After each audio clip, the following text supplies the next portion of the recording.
That was our longest hike. We were all really tired when we finally reached Herkimer. I didn't think I'd ever be glad to see that stinky old ship, but that hike was long. I thought my legs would fall off. Don't forget Tiffany, the Apollo astronauts lived for days in a capsule that's not much bigger than Herkimer's bathroom.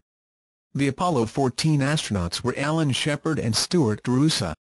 We found the golf balls that Alan Shepard hit.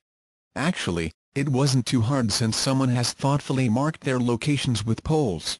We had a look at the lunar rover. Our classmate Joey wanted to fire it up and drive it around for a while, but Mr. Duke, our chaperone, wouldn't let us. Take some time now to view the Fra Mauro region and the Apollo 14 landing site. When you're done, click on the letter O icon to continue.